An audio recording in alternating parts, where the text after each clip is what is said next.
Ok, gravando. Então, boa tarde a todos, todas e todos. É um prazer estar aqui com vocês novamente nesse segundo encontro desse ano do grupo de estudos do Incerto e GPEG, né? O segundo encontro em que a gente está aí nessa parceria do GPEG com o Incerto. Então, para quem já assistiu o vídeo ou não me conhece, meu nome é Rafael Baioni, eu sou psicólogo, professor do Departamento de Educação, do curso de Psicologia, dos mestrados em Educação e Desenvolvimento Social. E eu fui um dos fundadores do Incerto, né, lá em 2017, eu acho, e se não me falha a memória, junto com alguns estudantes, e faço parte do GPEG desde que eu cheguei aqui na universidade, a Cláudia Maia me convidou para fazer parte. E esses dois grupos, eles têm bastante em comum essa ideia de se questionar as formas como o gênero são vividas em nossa sociedade, muitas vezes como violência, como preconceito, como estigmatização, como normatização que exclui algumas pessoas, alguns corpos, algumas vivências, né? Então, a gente considera que existem muitas lutas aí em comum, né, entre o INSET e o IDPEG, e esse é um grupo de estudos que vai nos ajudar, né? Muitos de nós fazemos parte dos dois grupos, e aí isso ajuda a todos nós, né? E a Butler é uma autora bastante importante nessa área atual dos estudos de gênero, né, de filiação pós-estruturalista, que a gente chama. Então, ela é um dos principais nomes mundiais quando a gente fala de gênero, né? Tanto que ela é bastante combatida até pelas visões mais fundamentalistas, religiosas. Muitas vezes a gente vê assim, falas que citam a Butler, né? Quando a Butler veio no Brasil, fizeram um boneco dela e queimaram ela, uma manifestação fundamentalista, assim, porque, segundo essa paranoia fundamentalista, a Butler estaria pondo em risco a vida das crianças, sempre as crianças, com uma proposta de liberdade de gênero que poderia fazer com que os meninos fossem meninas, as meninas fossem meninos, e coisas desse gênero. E aí que eles fazem isso, né? Ela tem essa centralidade, né? No debate, e nesse texto isso vai aparecer um pouco também, às vezes a despeito da teoria dela. Ela fala, na verdade, que muitas vezes ela é chamada para o debate, ela é colocada no debate, porque as pessoas têm essa visão estereotipada e paranoica do que é a teoria dela. Em geral, quando se fala em Butler, o que se pensa é isso, assim, que o que ela está dizendo é que o que a gente tem que fazer é fazer com que todas as pessoas mudem de gênero. A ideia seria essa, assim, que o gênero é fluido e qualquer um pode ser o que quiser, né? E é um laissez-faire, né? Uma coisa assim, uma libertinagem, é como as pessoas, em geral, colocam na teoria dela, né? E, na verdade, o que ela está dizendo é outra coisa completamente diferente, né? Igual ela diz até aqui nesse livro, que, em geral, ela tem que ficar se defendendo de pessoas que certamente não leram os textos dela, né? Só que a gente, que estuda gênero, né, ou que tem um interesse por essa área de gênero, de violência de gênero, a gente tem que ler. Eu acho que ela é uma autora um pouco incontornável nisso. Só que ela é uma autora muito difícil, né? Então, não é à toa que a gente está aqui.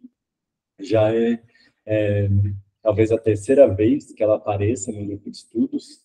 Então, quando o grupo de estudos foi fundado, ela foi fundado com o texto dela, que era Problemas de Gênero, que foi um dos primeiros livros dela, que é bastante difícil, né? E depois a gente leu aqui também o Corpos que Importam, e agora a gente está nesse outro, que é o Desfazendo Gênero, né? E aí, por quê, né? Nossa, tanta Butler e tal. É porque, de fato, assim, ela é uma autora que é difícil de ler sozinha, assim, né?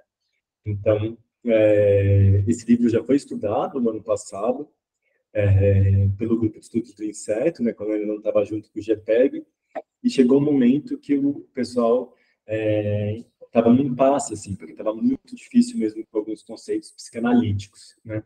Tanto que quando eu voltei, eu estava de licença, eu estava na Alemanha até o ano passado, Aí eu voltei esse ano e falaram, Rafa, que bom que você voltou, porque você pode ajudar. Porque como eu também sou psicanalista, eu poderia ajudar a interpretar essas partes, né? E no encontro passado, a gente estudou os capítulos 1, 2, 3 e 4, que foram relativamente simples, né? O povo até tinha falado isso mesmo, que no começo ela enganou um pouquinho, né? Mas ela parecia que estava fácil, né? E um golpe, E hoje o grupo é sobre os capítulos 5, 6, 7 e 8, e realmente foram, assim, muito difíceis. Então, não sei se todo mundo conseguiu ler, né? Mas quem tentou ler deve ter sentido aí a dificuldade, porque eu mesmo precisei ligar o 100%. É raras vezes eu falo assim que eu sou igual um lutadorzinho de Dragon Ball. Não sei se vocês assistiram aquele desenho Dragon Ball, mas toda vez que eles vão lutar, eles falam assim, alguns deles, né? Com você, eu utilizarei apenas 20% da minha força, algo do gênero. Com muitos textos eu faço isso, assim, eu uso só 20% da minha força. Estou lendo um negócio aqui, estou assistindo um negócio ali, às vezes limpando a casa com o pé aqui atrás das costas. Com esse texto, não, foi assim, 100%. Vamos sentar lá e, né? Porque realmente foi um alto nível, assim, de exigência. Para mim, principalmente o capítulo 6, mas o capítulo 5 também foi difícil. E aí, o objetivo aqui agora é a gente fazer uma consideração juntos, assim, né? Eu estou fazendo meio que uma exposição, mas a gente abrindo também, e se tiver trechos que vocês quiserem trazer e às vezes ver se, né, outras pessoas entenderam, ou eu, ou outras pessoas entenderam, né? Isso pode ser feito. Então, a gente faz essa dinâmica, né? Tá uma dinâmica um pouquinho palestra, mas por causa disso, assim, porque tá um texto muito difícil, mas o ideal é que a gente vá migrando, assim, para essa coisa mais do estudos mesmo, que é, cada um traz uma inquietação e diz o que sentiu, o que pensou daquele trecho, né? Então, vamos lá. O capítulo 5 desse livro, né, se chama O Parentesco Ainda é Heterossexual? É uma pergunta, né? E isso, assim, é uma pergunta que está no cerne, né? Eu acho que desse livro como um todo, pelo menos até agora, né? Eu ainda não li os últimos capítulos, mas no começo ela já vinha trazendo um pouco essa questão, mas de forma um pouco mais leve, né? Igual nos capítulos anteriores, ela estava falando sobre questões de gênero de forma mais geral, sobre o diagnóstico de gênero, de pessoas trans, de pessoas intersexo e tal, mas ela estava sempre circundando esse tema, que para mim parece que é o tema central do que ela está fazendo nesse livro, que é o questionamento do complexo de Édipo. Porque para mim isso assim, é o central desse livro. Não sei se vocês já tiveram, vocês estudaram o complexo de Édipo? A gente está falando agora da educação, então a professora comentou com a gente o complexo de Édipo. Complexo de Édipo, exato. Porque, assim, ele é um dos conceitos centrais da psicanálise, né? Tipo, principalmente da psicanálise freudiana, mas também de toda a psicanálise subsequente, né? E ele, em geral, está baseado na ideia de que uma das crianças, né, quer seja menino, quer seja menina, vai ter um amor, né, por um dos genitores e uma competição, agressividade com outro dos genitores, né? E essa triangulação, ela é considerada como uma fase necessária de desenvolvimento da criança para a entrada na cultura. Então, assim, não é algo pequeno, não é algo assim, o desenvolvimento de uma habilidade, é uma fase do desenvolvimento em que a criança vai aprender uma determinada capacidade, um determinado tipo de inteligência. É algo muito mais gigante, porque assim, é a entrada ou não na cultura, no limite. Então, significaria, por exemplo, a criança falar ou não falar, né? Por exemplo, quando a gente lida com alguns casos do espectro autista, em que a criança não fala, por exemplo, a gente disse que tem uma grande recusa de entrada na cultura, né? Porque às vezes você vê que ela tem uma capacidade, não é uma questão cognitiva, assim, você vê que tem as funções cognitivas preservadas, e a criança às vezes consegue fazer mil e uma coisas extremamente complexas e inteligentes, mas por que que ela não fala, né? E aí essa é, uma das hipóteses, né, gira em torno disso, assim, de uma recusa da cultura, né? E o complexo de Édipo seria um pouco disso, né? Então, da vez passada eu já expliquei um pouco, mas dessa vez vou explicar um pouquinho mais, porque vai ter tudo a ver com isso, né? Que as pessoas acham, muitas vezes, que essa questão é muito literal, né? Porque a primeira apresentação, geralmente, da psicanálise para a gente é aquela da psicanálise freudiana, deixa eu fechar aqui para não ficar segurando o tempo todo, em que o complexo de Édipo está baseado numa historinha. E essa historinha é a seguinte, né? Em geral, é o menino, né, porque tem até um viés um pouco machista, assim, em teoria, porque é o menino que é sempre estudado, né? Então, e o complexo de Édipo feminino, assim, demora para a gente chegar a falar sobre isso, né? Mas é um menino que está apaixonado pela mãe, de certa forma, né? E é obrigado a concorrer com o pai pelo amor da mãe, até o momento que ele sente, ele percebe, né? Que ele não pode competir diretamente com o pai pelo amor da mãe, e ele tem que aceitar que a mãe é um amor proibido e que ele vai ter que substituir a mãe por outros objetos, isto é, todas as outras mulheres possíveis, elegíveis, né, que não seja irmã dele, né, em tabu do incesto, e para isso ele vai tentar se identificar com o pai. Então, é uma relação de competição, mas identificação com o pai. Então, assim, eu tenho que ser tão bom quanto meu pai para conseguir um dia ser amado e amar alguém tão bom quanto tão boa quanto a minha mãe. Né? Essa é a ideia básica, essa historinha, esse pequeno drama burguês. Mas o Lacan complexifica isso, né? Porque a gente sabe que isso não é verdade em várias das culturas, né? Então, quem faz esse trabalho, na verdade, primeiro, né, de questionamento da psicanálise freudiana é o Lévi-Strauss, que é um autor, antropólogo, da segunda metade, né? Enfim, de meados, na verdade, do século XX, né? Então, Freud morreu em 39, né?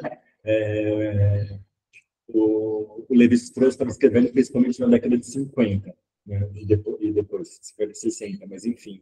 Então, ele é posterior ao Freud e ele já faz uma crítica a essa ideia tradicional do complexo de Édipo, mas tentando salvá-la. Então, assim, porque muitas vezes os críticos diziam o seguinte: mas e nas culturas em que não há um complexo de Édipo como nas sociedades ocidentais, né? Então, por exemplo, sei lá, tem comunidades, né? O Lévi-Strauss, acho que ainda usava a palavra tribos, mas a gente usa mais a palavra tribos, né?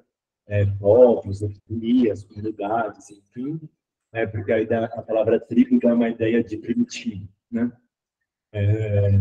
E isso seria hierarquizar as culturas, e na verdade as culturas elas são tão desenvolvidas, né? No passado eu tinha essa ideia, assim, de que nós somos o ápice da civilização, a civilização ocidental, e as tribos, como se elas estivessem atrasadas em outro tempo, né? Então, não, são outras culturas, outros povos, outras comunidades, e às vezes, por exemplo, não há uma ideia muito firme de paternidade. Por exemplo, às vezes quem faz meio que o papel de chefe de família é o irmão da mãe, e não o genitor, né? A pessoa que, enfim, que biologicamente foi o pai, né? Então, às vezes, o irmão da mãe é mais pai do que o pai biológico.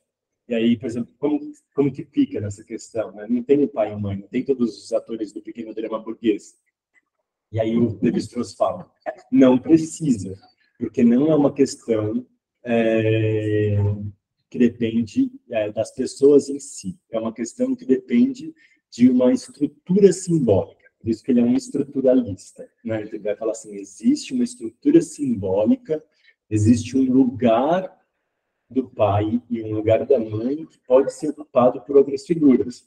Então, nessa comunidade, por exemplo, nesse povo, em que o irmão da mãe é que desempenha a função de pai, ele é o pai da estrutura simbólica, não precisa ser o genitor, né? Então, assim, se tiver é, uma, uma maternidade também que é compartilhada, né? E a gente vê isso, por exemplo, muito claramente quando a gente faz uma crítica, por exemplo, à psicanálise ser algo da cultura branca de classe média, né? Porque, por exemplo, nas periferias das grandes cidades, né, ou mesmo em alguns lugares do interior, enfim, muitas vezes as famílias elas seguem por uma estrutura matrilinear. Assim, muitas vezes é a avó, a mãe, quem é o pai não importa. Muitas vezes o pai não é conhecido, às vezes o pai é conhecido, mas ele não é importante na estrutura, por exemplo, financeira. Às vezes são as mulheres que sustentam a família e é uma rede de mulheres. E aí, o que acontece, né? Justamente, quem é a mãe, por exemplo, às vezes quem está fazendo a função materna, Lacan, que depois vai dar esse nome para aquilo que o Levi-Strauss falou dessa posição simbólica. Então, Lacan vai chamar, existe uma função materna, existe uma função paterna, e ela pode ser exercida por qualquer pessoa. Então, às vezes é a avó que exerce a função materna, né? Às vezes por exemplo, a avó que exerce a função materna e a mãe biológica que exerce a função paterna. Então, por exemplo, a mãe biológica sai para trabalhar, digamos assim, né? Enquanto a avó é aquela que cuida e faz, por exemplo, a maternagem, né? E os cuidados. E isso pode variar muito, né? Então, de cultura para cultura, de família para família. Então, tem famílias que o homem pode fazer isso, né? Então, a gente faz uma ampliação. Então, a teoria lacaniana fez essa grande ampliação. Mas, ai, sujei aqui. Mas o que acontece? Não tinha visto para baixo. Mas ainda assim, é uma ideia que pode ser problemática. Por quê? Existem apropriações e apropriações do que é essa função simbólica. Então, assim, a princípio, o jeito que eu aprendi psicanálise, com alguns professores que eu acho que eram bastante esclarecidos com relação a isso. Então, tipo assim, tive uma formação na Universidade de São Paulo, com lacanianos de esquerda. Então, assim, é um grupo relativamente específico que, para mim, eu nem questionava. Isso para mim era assim, por exemplo, alguns dos questionamentos que a Butler está fazendo aqui, e que o Paul Preciado, que é um outro autor bastante importante dessa tradição, também faz a psicanálise. Às vezes eu ficava assim, não, gente, mas não é machista, porque é função materna, é função paterna. Porque eu me lembrava desses meus professores e da forma como eles falam isso, que é uma forma bem assim, por exemplo, dois pais gays, sei lá, podem tranquilamente fazer uma função materna e outra função paterna, ou alternarem. A mesma pessoa não precisa fazer a função paterna e a função materna o tempo todo. Para mim, isso é um lugar comum, entendeu assim? E que não, a teoria lacaniana já superou isso. Na minha cabeça estava assim, sabe? Então, às vezes, quando eu ouvia algumas críticas feministas, inclusive, né, como da Butler, às vezes eu pensaria assim, né? Mas não é disso que se trata. A psicanálise já superou essa crítica. Agora, a pergunta é, será que superou mesmo? Né? E aí eu acho que vendo aqui, ela trouxe bastante detalhes para a gente ver, pensar isso, se superou, se não superou. Né? Porque, assim, até recentemente, esse livro, é do final dos anos 90 e do começo dos anos 2000, já faz bastante tempo. Né? Mas o Preciado faz, sei lá, 2 ou 3 anos que estava num evento da Associação Psicanalítica Internacional, algo assim, francesa, algo do gênero, algo bem importante de uma associação psicanalítica, e ele deu um discurso, se chama, acho que Eu Sou o Monstro que Vos Fala, alguma coisa assim, em que ele faz uma crítica ao papel normatizador de gênero da psicanálise, assim, né? Então, quer dizer que essa crítica ainda está ativa, né? E aí, depois que ele fez esse discurso, 1 milhão, pelo menos aqui no Brasil, mas também imagino que na França mais ainda, de psicanalistas escreveram respostas ao texto apreciado, mostrando como não era, como que era, bem, no limite, é a função materna, é a função paterna, porque não é só isso também de função materna, é a função paterna. Qual que é um outro lance que é importante para entender aqui, que vai ser criticado aqui? Uma binariedade, e é uma coisa que a gente chama na psicanálise de sexuação, é a sexuação, que é uma coisa, tipo, um momento chave de formação do indivíduo, que seria assim. Nesse momento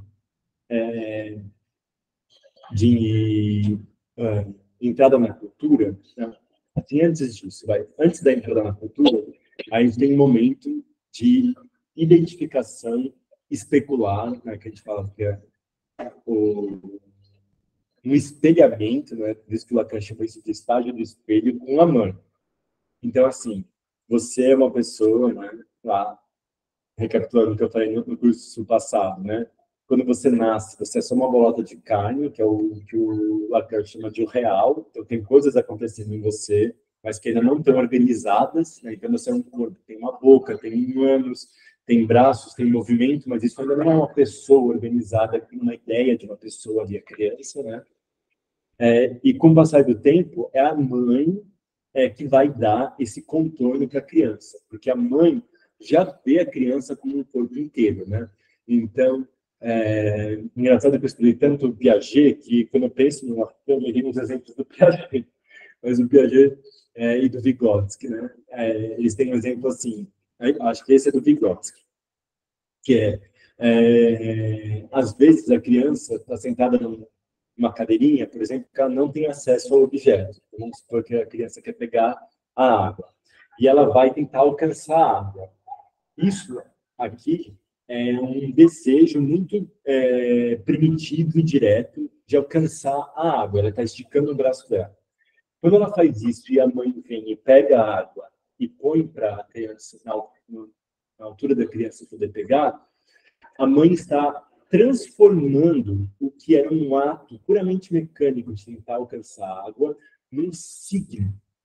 Eu quero a água e a criança entende que isso é uma forma, que o signo é um instrumento de transformação do mundo e que, portanto, ela pode alcançar a água, né? Então, é a mãe que mostra para a criança que o corpo dela é coerente e se comunica com outros corpos, entende? Então, a partir desse momento, às vezes a criança, ela pode não mais querer literalmente alcançar, mas ela faz assim, entende? Eu começo a apontar, eu quero aquilo, né? Então, um movimento que era um movimento desarticulado, digamos assim, ele era articulado apenas com essa vontade, ela passa a ganhar pelo olhar da mãe, né, que faz uma impressão na criança de uma totalidade que a criança ainda não tem, a totalidade que a criança virá a ter. Assim, então, a criança constitui essa totalidade, que é o que o Lacan vai chamar de imaginário, a partir dessa relação dual com a mãe.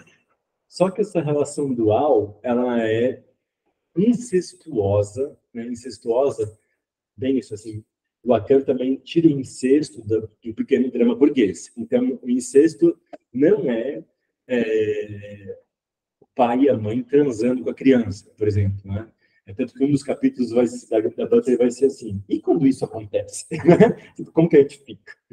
Mas a princípio, na psicanálise lacaniana, mesmo na freudiana, né? Mas assim, na freudiana tem muitas coisas. E o Lacan vai lá e pega só aquilo que lhe interessa, e às vezes é o mais interessante mesmo. O incesto é a recusa de se separar dessa célula narcísica com a mãe, né? Então, por exemplo, a gente vê que a manutenção disso, por exemplo, é muito diferente entre os diferentes gêneros, né? Igual, por exemplo, a menina desde pequena ela é ensinada que ela tem que fazer tudo sozinha em casa, né? Então, assim, ela vai limpar a própria roupa, ela vai arrumar o próprio quarto, ela vai fazer a própria comida e ajudar os outros, né? Enquanto os homens, nas sociedades mais tradicionais, mais machistas, muitas vezes eles têm uma ideia de que o outro é complementar a ele. Então, assim, estou com fome. Tipo assim, e daí? Vai lá e faz. Não, assim, mas na ideia deles é, eu estou com fome, eu falo isso para você, e você simplesmente vem aqui e me alimenta, né? E muitas mulheres vivem isso até hoje, né? Então, assim, o homem chega e vai dar a comida, né? Então, assim, a comida é dada na mesa, as coisas assim, a roupa parece limpa, dorme, acorda, e são as mulheres que vão lá arrumar a cama, e por aí vai, né? Isso está mais próximo dessa noção de complementariedade, que é o outro existe para satisfazer as minhas faltas, né? Aquilo que há de falta em mim, o outro vem e satisfaz, né? Isso é incestuoso. Por quê? Porque, no limite, essa pessoa não vai conseguir viver no mundo, né? Por exemplo, se a pessoa, se a mãe, a função materna, né, ela vai cobrir todas as faltas da criança, a criança nunca vai aprender a falar, ela não precisa falar, né? A mãe precisa ensinar a criança a falar para que a criança possa sobreviver sem ela, né? Tanto que a gente fala que a função paterna é que faz a castração dessa célula narcísica. Estou tentando introduzir os termos lacanianos para vocês depois entenderem na hora que vocês forem ler. Senão vai vir só esses termos e aí fica impossível, né?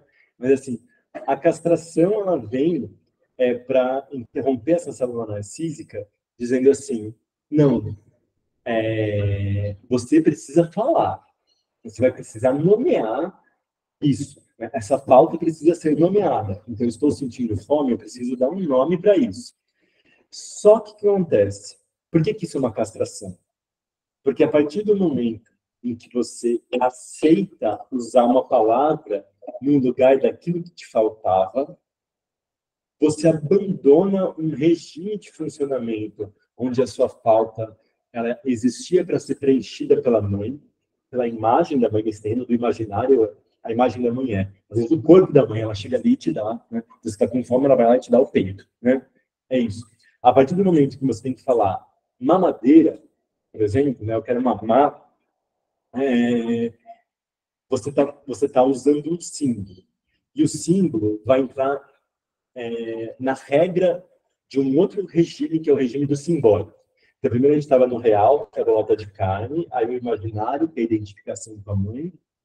O simbólico é um outro sistema, que é um sistema no limite da linguagem, né? Não precisa ser as palavras, mas vamos usar as palavras da linguagem falada, fica mais fácil.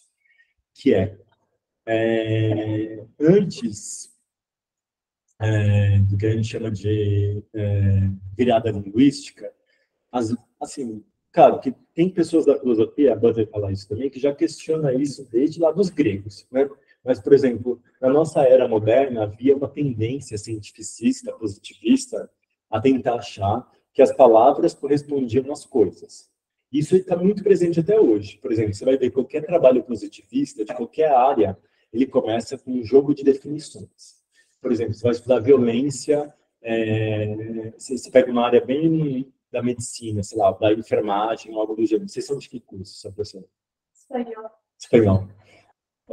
Se vocês pegarem uma coisa assim bem positivista, vai ser assim, violência. Segundo o plano de tal, violência é isso, isso, isso. Segundo o Beltrano, violência é isso, isso. Segundo tal, tal. Nós aqui utilizaremos a definição de violência que é tal, tal, tal. O que é isso? É uma tentativa de dizer assim, olha, eu estou agarrando esse objeto com as palavras. Então, isso está fechado. A partir desse momento, isso é isso. Do ponto de vista de grande parte das teorias realmente contemporâneas, né, porque eu considero esse tipo de positivismo um pouco atrasado, isso é ingênuo. Porque, assim, quando você faz uma definição, por exemplo, se você falar assim, violência é todo ato cometido contra a vontade de uma mulher, né? O que é mulher? A gente pode passar anos debatendo, estamos há anos debatendo, né? O que é vontade? Então, às vezes, se a mulher tem vontade, não é violência, né? Até que ponto essa vontade não pode ser controlada? Ainda, sim, a definição é aquilo. Ela é uma falsa ideia de que a gente está, de fato, chegando a uma conclusão comum, mas quando a gente entra no campo da linguagem, tudo pode ser multiplicado por 1000, né? Por quê? E essa é uma estrutura que o Saussure, que é outro estruturalista, lá da década de 50, diz que é insignificante, que é uma palavra, nunca corresponde a um significado. Esse significante sempre corresponde a outros significantes. Então, por exemplo, a palavra cadeira, né? Esse exemplo que eu sempre dou. Se eu perguntar para vocês o que significa uma cadeira, muita gente vai pensar. É um objeto de 4 pernas que serve para sentar. Tá. Uma mesa também é um objeto de 4 pernas, você também pode sentar numa mesa, né? Ah, mas então é algo que, diferentemente de uma mesa, não é usado para comer. Ah, quer dizer que eu não posso sentar no chão e usar uma cadeira para comer? Não pode. Então, é aquilo, vai ser infinito. Assim, qualquer coisa que você der as 4 pernas. Então, uma cadeira de 3 pernas não é uma cadeira, uma cadeira de 2 pernas não é uma cadeira, uma cadeira que tiver só uma perna, assim, às vezes não tem nem pernas, não deixa de ser uma cadeira, né? Então, assim, para cada significante, você vai ter um sem número de significados. De significados não, de outros significantes conectados a ele, e o significado é só um efeito produzido temporariamente entre um determinado contexto de interpretação, que pode ser várias pessoas. Por exemplo, se eu falar para você, pega um pedaço de bolo para mim, você realmente cortar um pedaço de bolo e me dá, isso significa que existiu um significado que nós trocamos a isso, não? A gente não teria, você não teria me dado, né? Então, até em algum termo, o significado emerge, isso é factível, é praticável, né? Agora, quando a gente entra para coisas mais complexas, isso já fica muito mais evidente a falta de comunicação, né? Então, por exemplo, quando a gente fala, você me ama do jeito que eu te amo, é para sempre. Então, assim, é para sempre que essa discussão vai acontecer. Então, assim, então a gente vai vendo os níveis, né, de como a comunicação. Tem um momento em que a comunicação consegue influenciar na coisa do prático, mas tem um momento que ela excede isso, né? E aí que, para o Lacan, a partir do momento que você entra no simbólico, né, você se castrou, né, você aceita não estar mais naquela célula narcísica com a sua mãe, e você entrou no jogo das palavras. E entrar no jogo das palavras institui o desejo. Então, como assim? Antes disso, não havia necessariamente um desejo para a psicanálise. A palavra desejo é bastante específica para a psicanálise. Então, sei lá, se a gente está aqui nesse momento do estágio do espelho lá, da criança com a mãe, o que tem é uma necessidade da criança, por exemplo, de comer, que vai ser satisfeita pelo oferecimento do peito, por exemplo. Para a gente chamar de desejo, já tem que estar no simbólico. Entendeu? Assim, porque o desejo ele já envolve o fato de você ter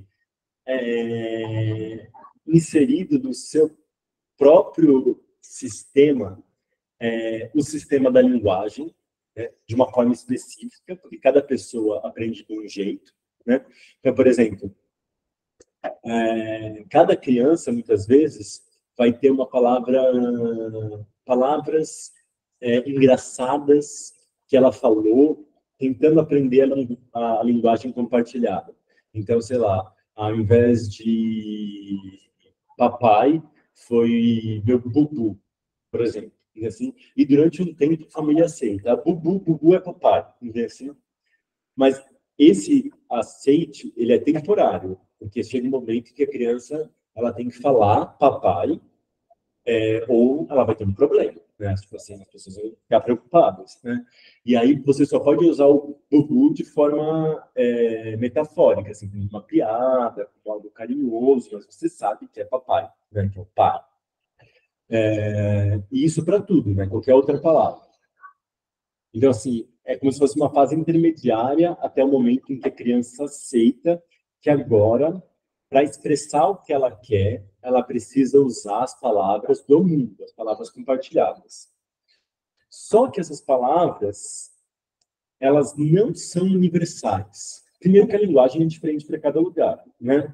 Elas têm diferenças regionais, têm diferenças tipo, de famílias, né? E têm diferenças de pessoas. Quando você incorpora esse sistema de palavras, existe uma pressuposição de como as coisas funcionam, uma pressuposição de como que a linguagem funciona. Essa pressuposição é o que a gente chama de grande outro. Então vai aparecer vários momentos aí o grande outro. É o grande outro da linguagem, do Lacan. Então é assim,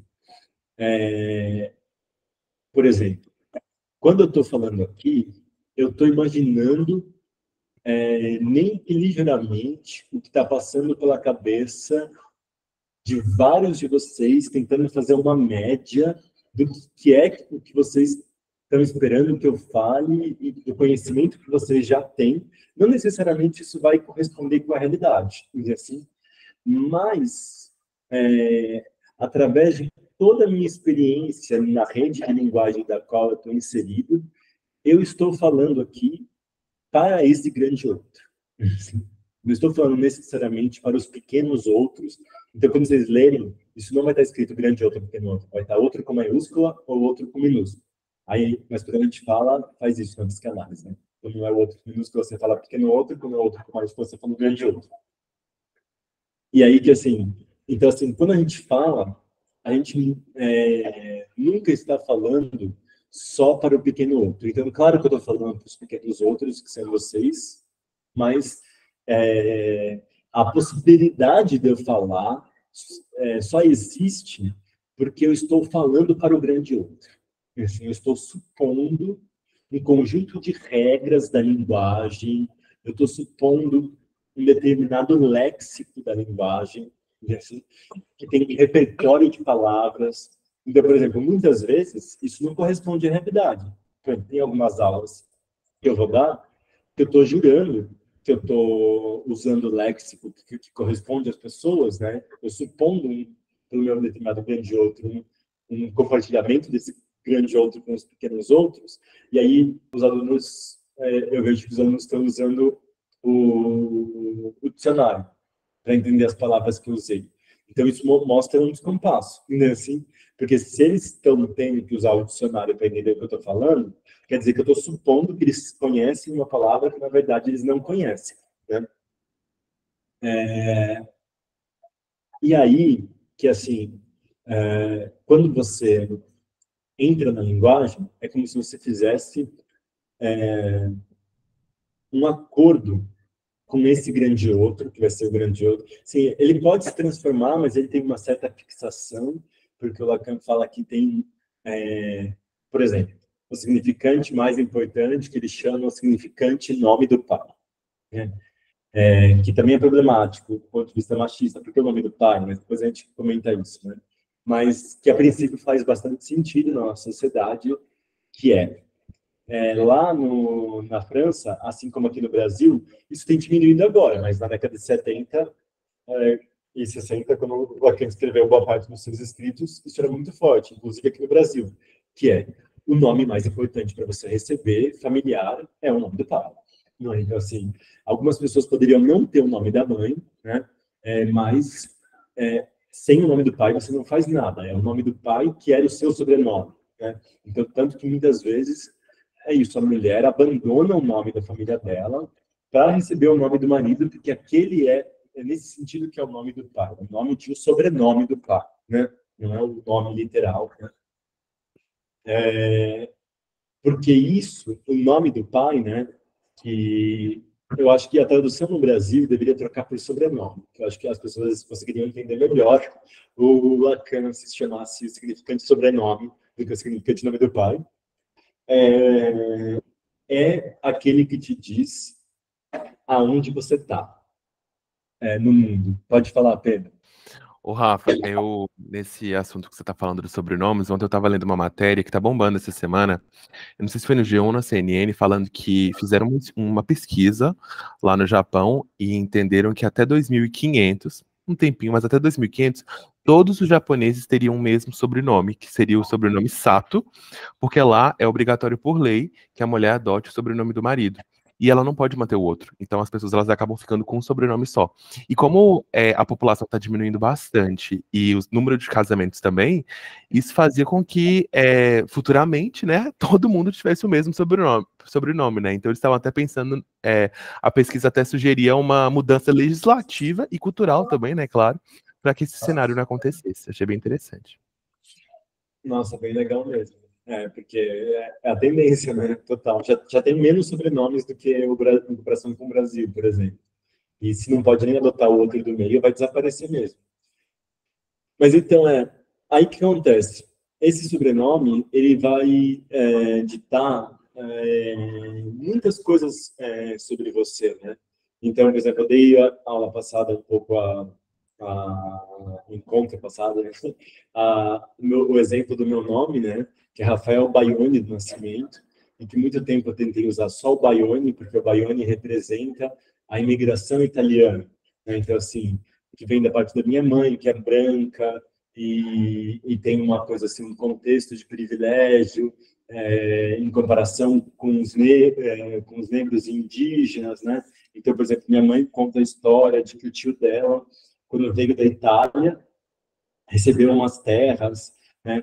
Mas essas terras eram todas cheias de pedregulho, de dinamitar, tal. Só que isso é muito diferente daqueles escravizados que foram mandados à própria sorte, né? Então ele veio para o Brasil com uma terra, isso gera algo, ainda que pedregulhosa. Mas enfim, isso determinou, né, os destinos, né? E assim, é claro que eles eram italianos pobres, mas é isso, os italianos pobres, né, são muito diferentes dos negros pobres, dos indígenas pobres nas grandes cidades, né? Então, o que era pobreza para eles foi a possibilidade de alguns deles estudarem, de eu ter estudado, enfim, por aí vai. Enquanto quando eu vejo a família do meu pai, que é mais essa miscigenação brasileira, né, que você sabe se é indígena, se é negra e tal, é uma outra condição, né? E aí que eu tentava me ligar mais ao sobrenome Baione do que ao sobrenome Nascimento, que é do meu pai, né? E demorei muito para conseguir aceitar o sobrenome Nascimento, porque para mim era feio e era bem assim. E eu não tinha ideia de que era racista negar esse nome, né? Mas aí você vai ver a história do sobrenome Nascimento, também não tinha uma família que se chamava Nascimento, né? Nascimento era um sobrenome que era dado para o filho que já não iria mais herdar. Então, às vezes, você chamava, sei lá, Albuquerque Figueroa, e aí, tipo, na hora que tinha um filho que já estava muito distante, homem, de herdar as terras, dava o nome de nascimento, para você não ter que ficar pedindo 1000 vezes, né? E geralmente, uma herança. E geralmente esse sobrenome ele seria dado para o filho bastardo, né? Que talvez um filho bastardo muito querido colocava o sobrenome próprio. Isso acontece até hoje, e até uma briga com os legítimos, né? Mas aí às vezes colocava simplesmente nascimento para aquele filho bastardo não poder vir reivindicar a herança. Então, olha só, tem um motivo, né, de eu não gostar desse sobrenome também, né? Ele tem um peso até de uma coisa de bastardo, né? Enfim. E tudo isso eu não sabia ao ter sido colocado esse nome, mas isso estava lá, entendeu? Assim, a história de colonização, da imigração italiana, das pessoas acharem Baione mais bonito. Toda vez que eu falo meu nome, eu posso falar 1000 vezes Rafael Baione Nascimento, que todo mundo só vai repetir Rafael Baione. Entendeu? Assim, no passado eu colaborava com isso, mas teve uma época que eu tentei parar de colaborar com isso e não mudou nada. Aí eu vi que não era só eu, era uma coisa que vinha da cultura, né? Então isso é um pouco a ideia de inconsciente para o Lacan. Quando você entra na linguagem, tem um significante fundante, que é aquele que te marca qual que é o seu lugar na cultura, que isso vai fazer toda a diferença, né? E que não é só o nome do pai, né? E aí eu acho que eu diria até, né, também é o seu nome de gênero, né? Que, você é homem ou mulher, né? O seu nome vai dizer isso. Mas todas as palavras associadas a isso vão determinar as possibilidades do seu desejo. Então, por exemplo, aquele conjunto de significantes que você aceitou quando você entrou na cultura, eles vão dizer que tipo de desejo você vai ter. Então, por exemplo, eu sempre cito o caso de uma paciente que tudo ela falava formidável. Eu falei isso nessa aula passada lá da psicologia. Então, assim, ela estava falando alguma coisa e formidável. Achou que era formidável. Por que ela usava tanto essa palavra? Então, assim, eu raras vezes na minha vida usei a palavra formidável. Eu não vejo muitas pessoas usando essa palavra. E por que ela usava tanto, né? Então, parte da análise lacaniana, por exemplo, às vezes é você ver esses significantes mestres, são alguns significantes que voltam e que têm um significado muito grande para qual que é o desejo da pessoa, né? Então, o formidável, a gente vai vendo, através da análise dela, que é aquilo que cabe bem na forma. E, assim, é bem diferente, por exemplo, quando eu falo, por exemplo, você me oferece um pedaço desse bolo, eu digo assim, esse bolo é formidável. Na sua cabeça, você pode estar ligando esse significante formidável a significantes que não tem nada a ver com Deus. Por exemplo, especial, gostoso, etc. Uma pessoa pode estar pensando assim, formidável, é no sentido de que, nossa, ele está muito bem, com o formato muito próximo da forma, entendeu? Assim, que bonitinho, que formidável, que certinho, como ele cresceu certinho, é totalmente diferente. É assim? O que você ia perguntar? Não, então, Vou falar. é porque quando você fala isso, eu faço terapia e aí minha terapeuta é lacaniana. E aí ela fala exatamente o que você falou, assim, de tipo, do significante, sabe? E aí eu não entendia, porque eu ficava assim, às vezes ela implicava com uma palavra que eu usava, e tipo, por exemplo, eu levei muitas vezes incerto para lá. E aí ela falava assim, incerto, e aí, tipo, você quer, sabe, tipo assim, desdobrando a palavra, e eu ficava, cara, que, sabe, tipo, mas isso dos significantes é muito louco, assim, porque eu nunca tinha parado para pensar nisso, tipo, e às vezes ela faz os cortes, né? E aí ela só fala palavras assim, certo. E, tipo, levanta e me expulsa, assim, da sessão, sabe? Então foi uma explosão aqui dentro da cabeça, assim, legal. Mas é porque assim que funciona mesmo, né? Eu acho que é ótimo que ela faça isso. Porque para psicanálise lacaniana é até uma forma de não ficar achando que a pessoa entende o que você está falando, né? Então, assim, quando você tenta devolver as palavras para a pessoa, é a pessoa que vai ela própria interpretar, né? Mas é interessante como as palavras se repetem, né? E elas têm, claro, tem um contexto que é compartilhado, né? Então, bem isso. Inseto, talvez ela possa colocar algumas coisas do que é inseto, mas, por exemplo, se ela souber, será que ela sabe? Talvez ela não sabe que inseto tem a ver com sertão, não ser certo. Você explicou? Né? Eu sou propaganda. Eu faço propaganda. Mas, por exemplo, quando a gente usa uma palavra, hoje mesmo a gente estava discutindo o negócio da coordenação, a gente falou assim, coordenação incerta. A gente sabe assim, né, como que a gente vai lidar com as coisas da coordenação e tal. E é isso, a palavra, ela vai... Essa é a cara do desejo para o Lacan. Assim, quando você aceita uma palavra, e essa palavra tem uma história, às vezes você está querendo que aquilo ali tenha um sentido, mas aquela palavra vai trazer outras palavras e produzir um outro sentido que às vezes não está no seu domínio, né? Pode ser interessante a gente identificar qual é a sua palavra-chave, assim, né? Essa palavra tão recorrente, né? Quais são as suas palavras? Rapaz, só para integrar no chat, o Pedro falou que está viciado no outro sim. Viciado no quê? Na palavra. Eu acho péssima, viu, Pedro? Eu também acho péssima. Né? Gente, para, que eu gosto tanto, eu me sinto tão advogado. Eu acho feia. Vinha falava muito isso, que a palavra era feia.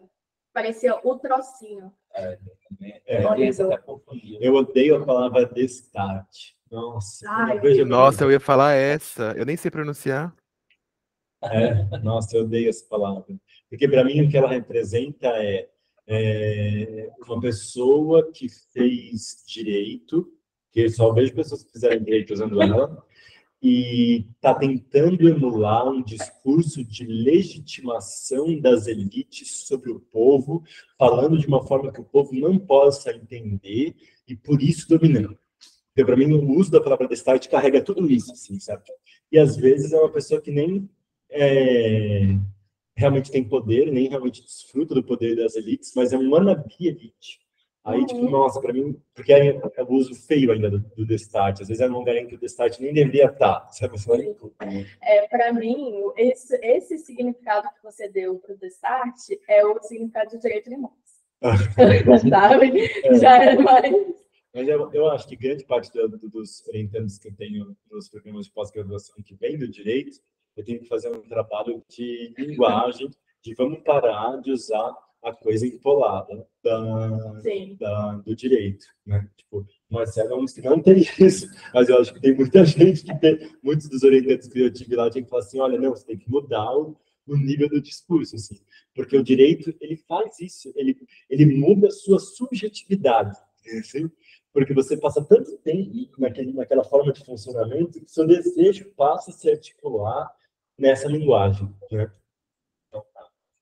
Mas aí que tá. Voltando aqui agora para o... Acho que ficou compreensível minimamente, né? Eu vou só explicar uma outra coisa aqui, assim. É uma parte que vai ser usada bastante nos 2 capítulos, aí, no 5 e no 6, em que fala assim, o desejo é o desejo do outro, e o outro é o grande outro, né? E às vezes é uma parte difícil de entender, né? O que significa o desejo ser o desejo do outro? É que é o seguinte, quando você está lá na célula narcísica, que você é uma necessidade que está sendo completada pela mãe, você não precisa, não há o desejo, porque o desejo não está formulado. Desejar é formular o desejo.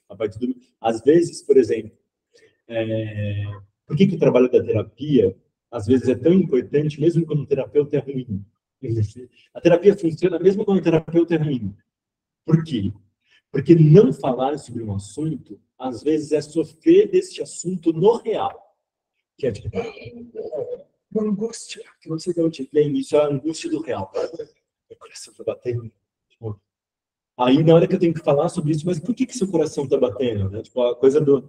Toda vez, por exemplo, que eu tenho um amigo que está sofrendo, tem alguma coisa assim, bota essa pessoa para falar. E assim, vai ter uma outra coisa ali, um outro capítulo ali que eu quero abordar sobre isso também, que o Foucault antes criticava isso. E ela vai falar que depois o Foucault, na psicanálise, o aspecto de confessionário da psicanálise, né? E que depois ele se retratou. Eu não sabia, achei interessantíssimo. Não exatamente com a psicanálise, mas se retratou com a tradição e a Butler está aplicando para a psicanálise. Que é isso, assim, bota a pessoa para falar, bota a pessoa para falar. Na hora que a pessoa fala, essa angústia que estava no campo do real, ou às vezes também está no campo do imaginário, né? Como uma falta real, assim, que você consegue ser palpável, vamos supor, a morte de alguém. Então, sei lá, sua mãe morreu.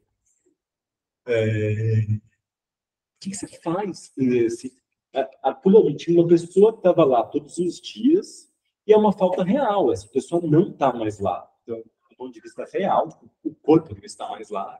E do ponto de vista imaginário também, que era essa outra pessoa que nem precisava falar, mas era essa pessoa que estava com você, que tinha um carinho, que tinha um cuidado, que estava mais nesse campo da unicidade da relação, aquela relação única, que você só tem com a sua mãe, você só vai ter com a sua mãe. Essas duas faltas, a real e a imaginária, elas são devastadoras, não tem nada que você possa fazer para colocar nesse lugar, né? Mas se você já entrou no mundo da linguagem, tem. E assim, porque aí você pode falar assim, a começar com meus pêsames. E assim, você pode falar para a pessoa, né? O que você vai fazer? Você não pode virar a mãe da pessoa, né? Mas aí, essa pessoa pode falar, mas assim, ela está muito mal, está terrível. O que você está sentindo? No começo, vai ser, eu não tenho nem palavras, né? Então, muitas vezes, no começo, dar um abraço, está no campo do real e do imaginário. E assim, dá um abraço e chora mesmo, mas já tem umas palavrinhas ali sendo enfiadas. E assim, não, papapá. Aí, às vezes, quem está em volta começa a falar algumas coisas, a pessoa que está ali chorando no centro nem está falando, e assim, mas ela não precisa falar, mas tem uma quantidade de palavras que é falada em torno daquela morte. Com o passar do tempo, é exigido que a pessoa se engaje nessas palavras. Porque essa é a lei da elaboração do luto cultural. Assim? Então, em algum momento, por exemplo, no dia que sua mãe morreu, eu não vou chegar para você e falar assim, me fala aí, o que você está sentindo? Se você quiser só chorar, você pode chorar. Um ano depois que a sua mãe morreu e você ainda está muito triste com relação a isso, não, senta aqui e me fala o que você está sentindo, o que está passando pela sua cabeça. Isso não é mais aceitável, não está no campo da linguagem. E aí, na hora que você falar sobre isso, você põe em funcionamento uma formulação de um desejo. Assim, eu gostaria que ela estivesse aqui por causa disso, disso, daquilo, outro. Por exemplo, minha mãe, ela cozinhava para mim, tal, e aí do lado, tá. Mas você for refazer as receitas da sua mãe, talvez você se lembre e tal. Aí na semana seguinte, eu refiz, tal, exato. E aí eu senti como se minha mãe estivesse lá por um segundo. Olha assim, é uma armadilha a linguagem. A partir do momento que você aceitou, formulou. Só que quando você fala, você sempre fala esperando esse grande outro. E o seu desejo é ser desejado pelo grande outro. Por isso que o desejo é o desejo do outro. Então a gente está sempre tentando se colocar como aquilo que vai completar o grande outro. E isso vai ser bastante importante, porque, assim, muitas vezes, na psicanálise, existe a lógica da identificação e da incorporação, e existe a lógica do reconhecimento, que é outra coisa. Então, assim, quem trabalha só pela lógica da identificação vai ter dificuldade de entender as possibilidades de transformação social daquilo que pode ser considerado uma entrada de sucesso na cultura. Por quê? Porque o que ela está questionando aqui é que alguns psicanalistas, ela vai fazer isso bastante no capítulo 5, eu acho, não só psicanalistas, mas assim, na França, o que acontece? Na Inglaterra, e nos Estados Unidos, a linha de pensamento predominante é empirista. E lá, quando você vai falar que algo da ciência, você está falando das ciências naturais, das sensações. Quando não é tipo, em algo observável, é um questionário que foi aplicado em 2.000 pessoas ou 50.000 pessoas, ou algo do gênero. Né? Na França, eles não têm essa tradição. A tradição é mais racionalista do que empirista. Então, por exemplo, enquanto na Inglaterra e nos Estados Unidos, alguém vai falar assim, menina é menina, menina é menino e menina é menina, porque um tem pênis e outro tem vagina, isso é um dado da biologia, e aí a desconstrução vai ter que ser pela via da biologia, né? Então, quando a Butler, Preciado e vários outros autores, uma, por exemplo, que é importante, é Ana Fausto Sterling, vai dizer assim, não, olha, a biologia não é só pênis e vagina. Existem toda uma variedade de pessoas intersexo que são seres humanos. Isso daqui não é macho e fêmea. Os seres humanos não são só macho e fêmea. Só porque a maioria das pessoas é macho e fêmea não significa que todos os seres humanos são assim. E para isso não há uma ideia correspondente de natureza de gênero. O gênero é uma construção que vem se sobrepor a uma ideia já cultural do que é o sexo, por aí vai. Né? Então esse é um tipo de argumentação. Na França, esse não precisa ser o tipo de argumentação. Na verdade, o tipo de argumentação é outro. Então, a Butler fala assim, por exemplo, uma mulher baseada em ideias da psicanálise, mas não uma psicanalista, fez uma crítica a Butler na primeira página do Le Monde, que é o principal jornal da França, né, sobre o perigo das teorias de gênero atual, inclusive da Butler, né, essa coisa que vai misturar menino e menina, vai virar esse bunda lelê, assim. E aí ela pega e fala que o problema é que não é, qual que era a questão? Era sobre a aprovação do casamento gay na França. E aí a Butler fala assim, gente, você é obrigada a defender o casamento gay, que ela não é a favor, assim, diretamente, porque essa pessoa está sendo tão preconceituosa contra o casamento gay que eu vou ter que defender. Porque, assim, para Butler, é problemático, ela é bem dialética, assim. Ela não é que ela é contra o casamento gay, é que é o seguinte, ela acha que essa não deve ser a grande bandeira de luta da gente. Porque ela fala assim, quando você luta pelo casamento gay, qual que é o problema disso? Você está transformando uma exclusão coletiva numa exclusão seletiva. É que assim, é tanta coisa que eu queria estar fazendo isso página a página. É os subtítulos, né? Que ela coloca: casamento gay, desejando o desejo do Estado e o eclipse da sexualidade. Eu acho que é o cérebro, né, do que você está comentando. Perfeito. Então, assim, vou até tentar partir disso, né? Que eu acho que é bastante interessante, assim, porque é difícil entender. Da primeira vez que eu li, eu tive que pensar um pouco sobre isso que eu expliquei para vocês, para entender o que eu estava querendo dizer aqui. Casamento gay. Desejando o desejo do Estado. Né? O que significa isso? Que o Estado está aqui no lugar do grande outro. Assim, não é todo mundo que pode colocar o Estado no lugar do grande outro. Que é bem isso. A lei, ela não ajuda todo mundo. Assim. Então, assim, quando você deseja o desejo do Estado, é basicamente isso. Eu vou fazer uma coisa mais simples, que é, quando algo acontece para você, algo de ruim, você pode ligar para a polícia ou não pode? Se você pode, é porque você está no campo da biopolítica. A polícia vai te ajudar a viver e ela vai lá proteger a sua vida. Se você tem medo de ligar para a polícia, é porque você está no campo da necropolítica. A polícia pode ir lá e te matar, ao invés de te ajudar. No Brasil, essas duas coisas convivem. Então, quem é que pode desejar o desejo do Estado? É muito fácil de ver, trocando por quem é que pode ligar para a polícia. Entendeu assim? Então, por exemplo, uma travesti, quando recebe uma violência de gênero, ela pode ligar para a polícia? Né? Uma mulher negra que estava andando com uma sainha curta num lugar em que ela foi estuprada, ela pode ligar para a polícia? E assim, talvez ela seja super vitimada se ela passar primeiro pela polícia, assim, revitimada. Né? Mas por que você estava assim? Por que você estava lá nessa hora, né? Tipo assim, nesse quarto? Se ela estava bêbada numa festa, assim, você vai estragar a vida desse menino, sendo que você estava bêbada e com essa roupa, e assim, quer dizer, quem é que pode desejar o desejo do Estado, né? E aí, o casamento gay, em geral, ele representa um privilégio, que é um grupo privilegiado dentro dos excluídos, que são os gays e as lésbicas heteronormativas, de classe média, média alta, que vão ser incluídos entre os pais, entre os possíveis casais aceitáveis, por exemplo, para serem pais, né, coisa do gênero.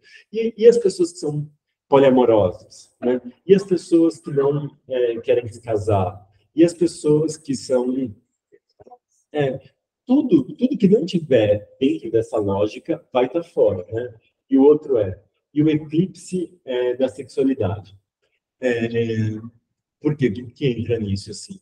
O grande problema está e é o que a Butler traz dessa questão do casamento gay, é que essa mulher que escreveu esse artigo no Le Monde, quando ela critica o casamento gay, não é pelo casamento gay em si, porque a lógica é um pouco assim, os adultos fazem o que eles querem entre quatro paredes, é um pouco isso. Mas e as crianças? É sempre isso, assim, sabe? E a criança que foi ser criada por esse casal gay, né? E aí ela fala, ao invés de chamar a biologia, ela vai chamar a ordem simbólica, e é disso que ela está tentando usar a coisa psicanalítica, de dizer que precisa um papel de pai e precisa um papel de mãe. Né?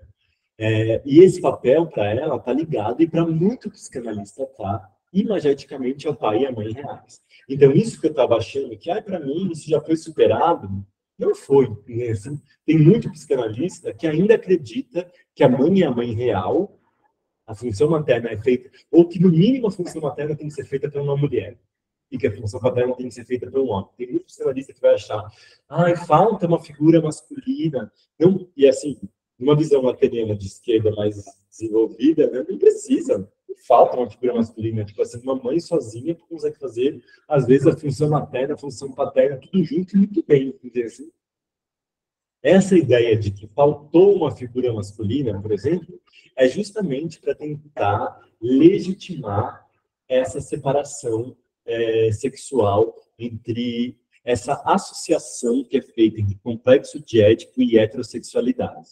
Né? Então é isso que ela vai estar criticando. Isso é gigante, gente. Assim, tipo, poucas pessoas fizeram isso, né? Que ela está fazendo aqui. Existe um livro muito importante de dois autores da época do Foucault, que é o Deleuze e Guattari, que se chama O Antiético. Esse livro é super importante como uma crítica ao complexo de Édipo, mas essa crítica ela é feita pela via da psicose, porque o Guattari era um psiquiatra que trabalhava com a crítica ao enclausuramento psiquiátrico, né? Então ele estava lá nessa luta aí de uma antipsiquiatria, que a gente chama, e aí eles tentam mostrar, porque em geral a gente fala assim, que o complexo de Édipo é o que faz as pessoas, quando você sai do complexo de Édipo, você entrou na normalidade, que é neurósica, da psicanálise. Então assim, você aceitou um determinado conjunto de regras, e, por exemplo, entre elas a castração, que é isso que você vai precisar simplificar aí, usando a palavra para chegar ao seu desejo. Enquanto que, por exemplo, na psicose, teria o que eles chamam de uma foraclusão. Vira e mexe não vai usar essa palavra, foraclusão. O que é isso? Né? Então, assim, no caminho, né, ela usa várias vezes, no caminho da psicanálise para a neurose, o complexo de Édipo faz o seguinte. O menino tem esse desejo, né, esse desejo que, enfim, é um desejo de incestuoso de completude, né? Esse desejo ele vai ser reprimido para a entrada na cultura, né? E essa repressão ela vai fazer com que esse desejo possa continuar existindo enquanto algo a se circundar em torno disso. Por isso que a palavra que eles usam é recalque, né? Então, assim, a repressão, né? Tipo, o Freud usava as duas, e aí o Lacan fala assim, para o neurótico, a repressão, na verdade, é o recalque. Então, o que é o recalque? Você escreve uma coisa aqui, por exemplo, eu escrevo alguma coisa aqui na mesa com um estilete, e aí alguém vai me punir, eu vou lá e risco em cima, mas dá para ver ainda que eu escrevi, sei lá, Rafael aqui. Então, o recalque, ele é uma repressão que ele continua dizendo aquilo que você não queria dizer. Então, assim, você está falando o que você não quer, igual, por exemplo, eu não posso mais ficar com a minha mãe, porque é proibido. Mas eu vou namorar mulheres iguais à minha mãe. Então, assim, eu ainda estou desejando minha mãe, porque eu estou namorando mulheres iguais à minha mãe. Então, isso é um recalque, está claro. E se você perguntar para a pessoa vai dizer assim, mesmo, eu gosto mais de com minha mãe. Ainda que a princípio, eu falo assim, não. Mas se depois pensar e você apontar as coisas, então, assim, e tá ok.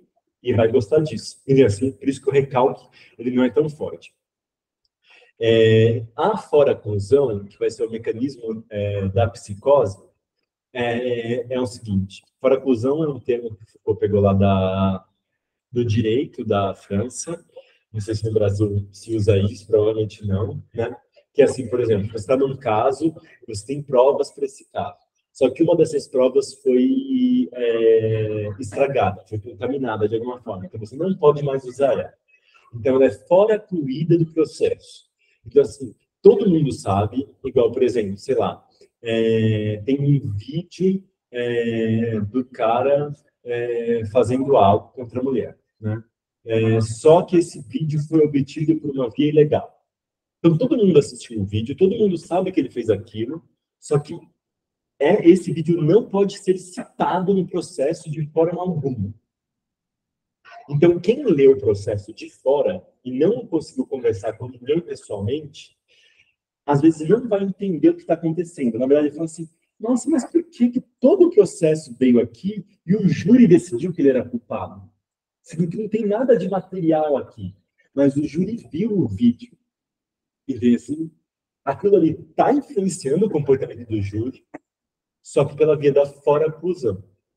Então, assim, na psicose, a gente diz que esse desejo incestuoso que precisou ser negado para entrar na cultura, ao invés dele ter sido reprimido, ele foi fora-cluído, e aí ele retorna, então assim, na psicose a pessoa não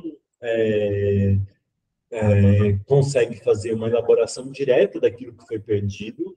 Então, por exemplo, quando um neurótico sente uma angústia, e você pede para o neurótico falar da angústia, ele vai ficar cada vez menos angustiado, porque ele vai botar para girar a máquina do desejo, da linguagem. Quando um psicótico se sente angustiado, às vezes não adianta você pedir para ele falar, porque aquilo que o desejo, em geral, ele está circundando o objeto do recalque na neurose. Enquanto que na psicose, não. E aí que esse círculo da linguagem, na neurose, você pode perguntar 1000 coisas e ele vai ficar sempre circundando em volta da mesma coisa. Igual, por exemplo, eu tenho um namoradinho lá na Alemanha que tudo que ele fala pode ser trocado por. Eu seria uma pessoa melhor se o mundo tivesse ajudado. Como o mundo não pode colaborar, eu não posso ser tão bom quanto eu gostaria de ser. Então, tudo é assim. Na festa, as pessoas, ele queria ter feito um negócio, ele tinha planejado um negócio, mas as pessoas não colaboraram, e aí, no fim, acabou sendo daquele jeito. Desculpa, eu gostaria que fosse melhor, mas foi assim. No trabalho dele, era assim, qualquer coisa. Na família dele, qualquer coisa. Assim, é um pouco repetitivo, talvez, se ele fizesse uma análise, ele poderia ver isso, ter um pouco mais de criatividade, mas ainda assim é interessante no sentido de que todas as falas dele estão circundando em torno da elaboração disso. O problema da psicose é que, como não está circundando em torno disso, às vezes esse jogo da linguagem ele salta para fora, que é o que a gente chama de delírio. Então, enquanto o outro daqui, eu vou tentar convencer todo mundo usando mais ou menos aquilo que é compartilhado, né? Então, por exemplo, esse namoradinho falando das festas, do trabalho e tal, que ouve pela primeira vez, sente que, nossa, é real isso, porque está trazendo dados da realidade. Depois da milésima vez que você ouviu, é assim, tá, né? Tudo é assim, tudo acontece, né? Sempre as pessoas que atrapalharam aquilo que você queria fazer, né? Na psicose, às vezes, uma coisa, ela se independentiza e ela vai criar um caminho gigantesco, totalmente fora do que é compartilhado. Então, por exemplo, você está lá e a pessoa teve um pensamento delirante de que eu sou Jesus Cristo. Assim, enquanto que, por exemplo, o meu namoradinho neurótico não poderia ter esse pensamento, porque as pessoas falam assim, não, você não é Jesus Cristo, né? Ele não, tô brincando, tipo assim. O que eu estava falando é que eu queria agir, o neurótico já faz isso. E assim, o que eu quis dizer é que, naquele momento, eu me sacrifiquei como Jesus Cristo pelo grupo, e o grupo me traiu como Judas, sei lá. E aí você já pode ir ao infinito nessa coisa da neurose do desejo. Na psicose, tem uma certeza delirante de que eu sou Jesus Cristo. E aí todo o resto vai ser uma confirmação disso. Então você vai falar assim, não, mas assim, como que você pode ser Jesus Cristo? E a pessoa vai falar assim, está escrito na Bíblia que as pessoas não acreditariam no novo Jesus. Mas que Bíblia é essa que você tem? Que na minha Bíblia não está escrito isso, me mostra. Ah, é porque essa Bíblia foi adulterada. Porque a Bíblia real, e assim, delírio, ele vai longe, né? Enfim, eu estava explicando isso para dizer que o antiédipo do Deleuze e Guattari, eles vão tentar questionar o complexo de Édipo, falando que a via da psicose ela só é tão terrível porque a partir do momento que o delírio dá uma saltada para fora disso que a gente considera que ele é compartilhado, ele recebe a marca da doença mental e ele é colocado num manicômio e aí isso vira uma coisa terrível. Sendo que em outras culturas, por exemplo, às vezes, aquilo que aparece como um delírio, pelo entorno, ele é ressignificado, às vezes, por exemplo, como uma visão. E essa visão pode ser, assim, algo interessante, né? Então, se a gente for pensar, sei lá, que algumas manifestações de incorporação podem ter a ver com delírio, uma alucinação, isso aqui num contexto religioso, vão ganhar todo um contorno social que não vai virar doença. Aí, quando o Deleuze e Guattari questionam o complexo de Édipo, eles estão falando assim, o complexo de Édipo não precisa ser a única forma de constituição subjetiva. Essa é a forma de constituição subjetiva do burguês. Eles estão criticando lá o capitalismo já, entende assim? E existem outras formas que a gente pode se libertar disso. E, por exemplo, a psicose nos dá um modelo. Não a psicose adoecida pela nossa sociedade, mas uma psicose que talvez fosse criativa, bem recebida e tal. A Butler, então isso é uma das grandes críticas ao complexo de Édipo. A Butler, aqui para mim, está fazendo uma outra grande crítica, que para mim é mais radical, assim, em alguns sentidos. Que ela está falando o seguinte, a gente tem que questionar a própria estrutura básica do complexo de Édipo. Então, por exemplo, enquanto no Deleuze e Guattari a gente poderia pensar assim, o complexo de Édipo está nos aprisionando, e a gente poderia talvez usar recursos da psicose que podem ser mais interessantes do ponto de vista criativo e de crítica do capitalismo. Aqui ela vai falar assim, enquanto houver complexo de Édipo do jeito que nós o conhecemos, haverá uma divisão heterossexual da família, que envolve um recalque do amor pela mãe e uma foraclusão do amor pelo pai. O recalque do amor da mãe vai gerar o luto do amor da mãe e o recalque do amor do pai, a foraclusão do amor do pai vai gerar as consequências melancólicas da perda do amor do pai. Eu falei enquanto eu passado, mas vou falar de novo, rapidamente. Sim. Então, assim, a perda do amor da mãe, no complexo de Édipo, que vai ser um recalque, né? O recalque dessa perda vai ser elaborado através do luto.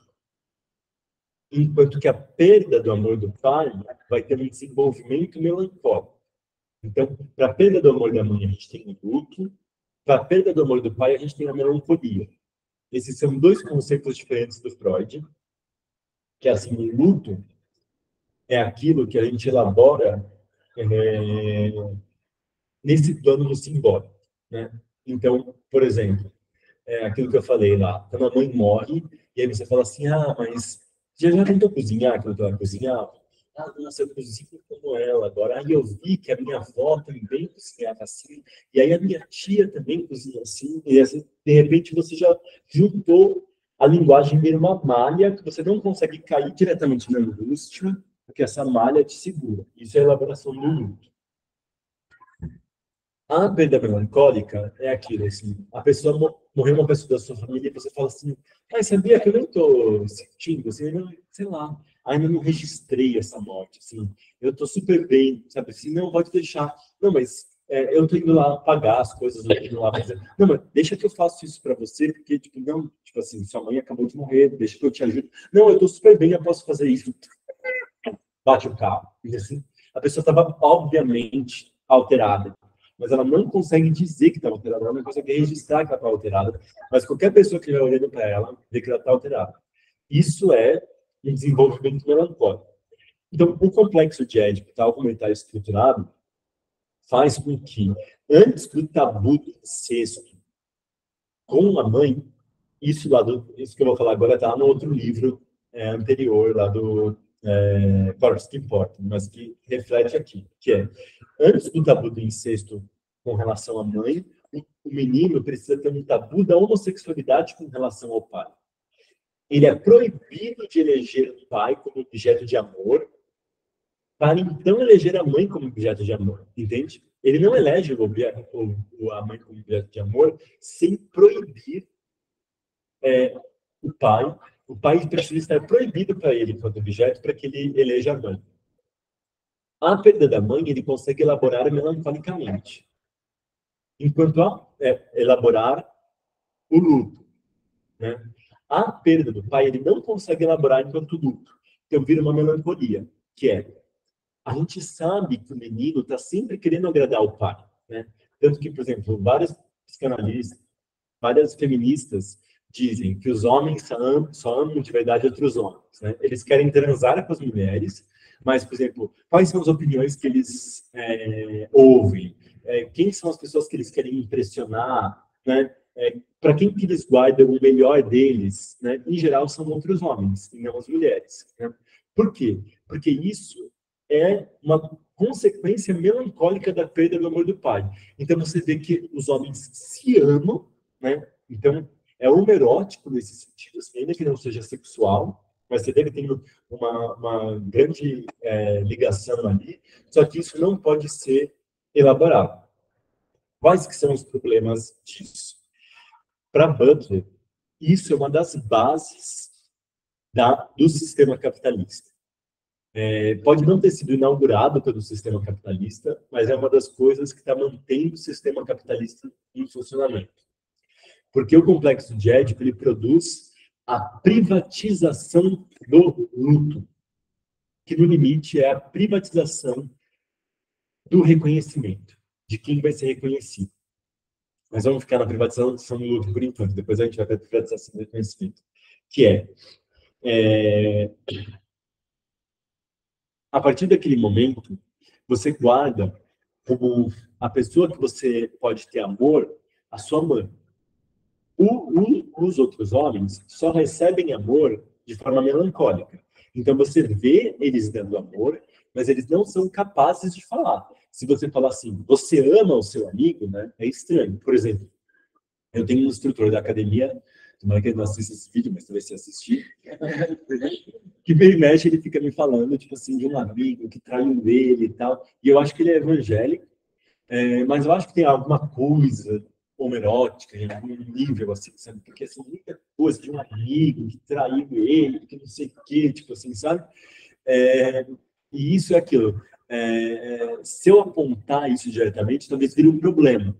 Só que, por exemplo, para mim, é um pouco desconfortável, até do ponto de vista homoerótico, ouvir ele falar sobre esse cara, assim, sabe? Porque às vezes fica assim, tipo, isso não é da minha conta, isso é da sua conta com ele, é uma coisa muito íntima de vocês dois, que eu quero fazer meu exercício, né? Assim, mas é para vocês verem como isso não pode ser trazido, né? Não pode ser apontado a ponto de eu ficar até incomodado dele trazer. O que isso faz? Por que isso é a privatização do luto?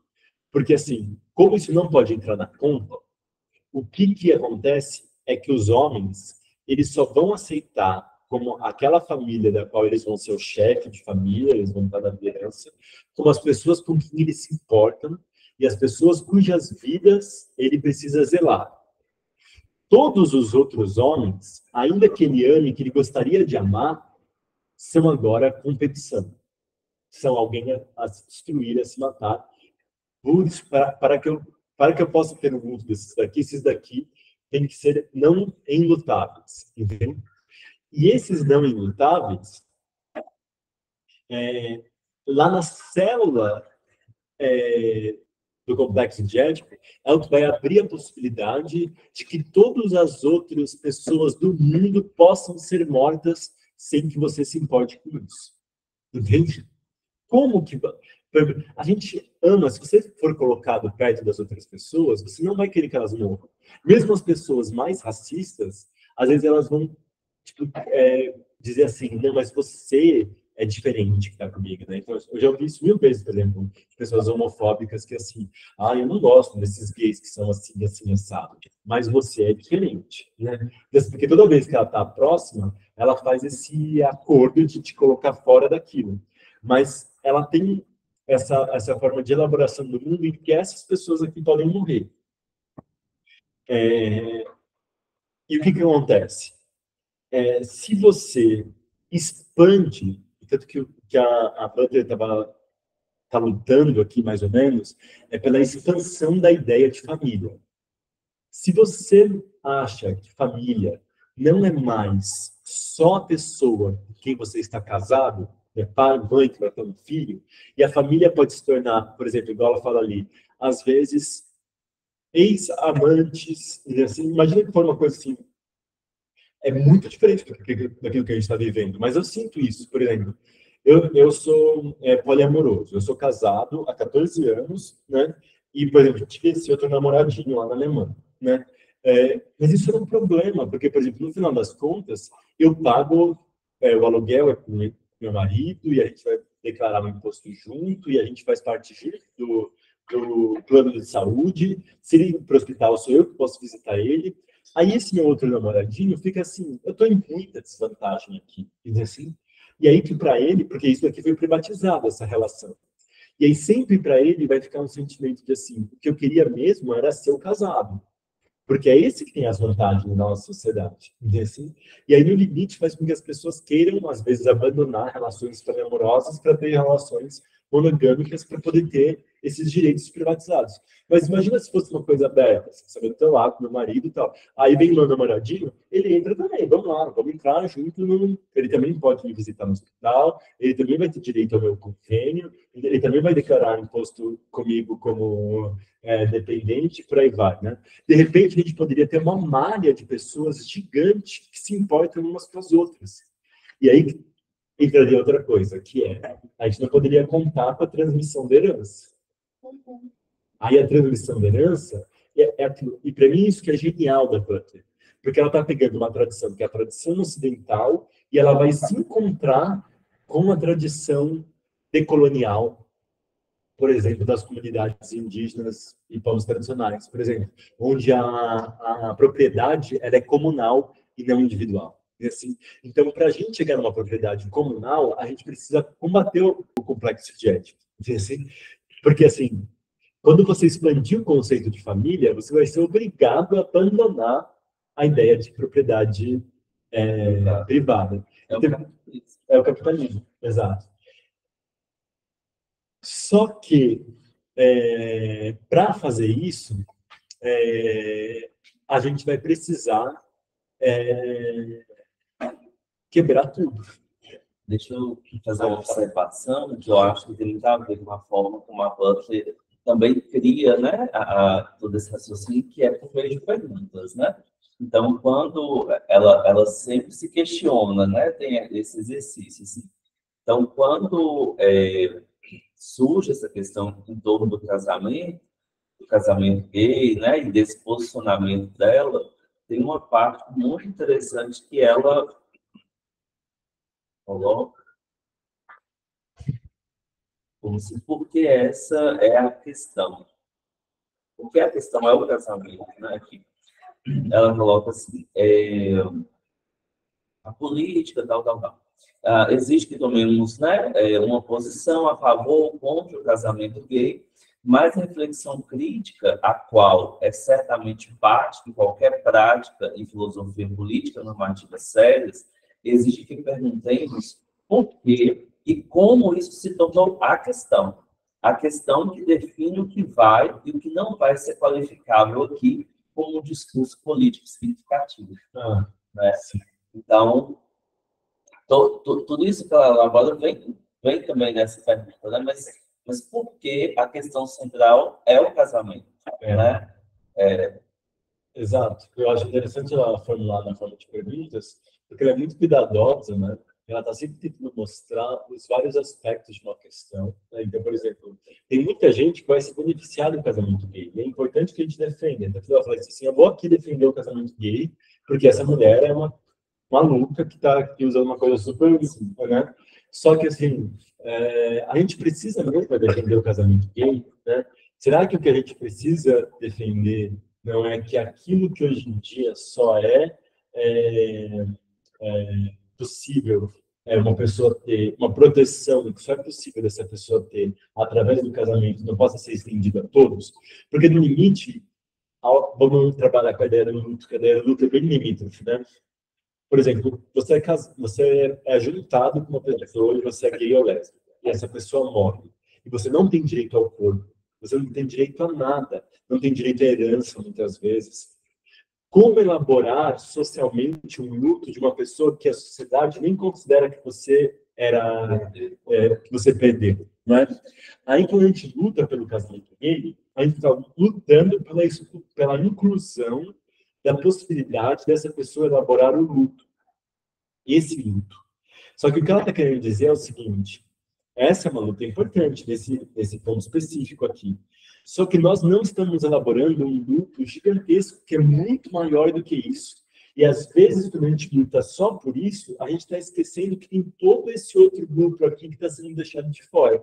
E, na verdade, se a gente lutar só por isso, essa vai ser a exceção que vai reafirmar a regra, que vai dizer assim: olha como nós somos diversos. Nós até aceitamos o casamento gay, o que é muitas vezes o caso das grandes nações atuais. Por exemplo, como a guerra na Palestina, agora, muitas vezes eles dizem: nós, do Estado de Israel, nós apoiamos o casamento gay, enquanto eles são contra isso. Mas eles estão matando milhares de pessoas, tipo assim, é aquilo, olha, nós somos inclusivos, mas ao mesmo tempo esse luto aqui, nós não estamos elaborando, essas crianças aqui são vidas que podem ser mortas. Ela fala que ser legitimado pelo Estado é entrar nos termos de legitimação oferecidos pelo Estado. Descobrir que o próprio sentido público reconhecível de pessoalidade é dependente de maneira fundamental do léxico dessa legitimação. Segue-se que a delimitação da legitimação vai ocorrer apenas por meio de um certo tipo de exclusão, todavia um tipo evidentemente não dialético. Aquela lógica da legitimação pela deslegitimação, né? Você tem algumas pessoas que são legitimadas, mas sempre fica alguém de fora. Sempre alguém é deslegitimado. Né? Exato. E parece que tipo, essa legitimação só ocorre se tiver os deslegitimados. Né? É exatamente isso. E eu acho que o grande lance desse negócio da deslegitimação é que é o seguinte: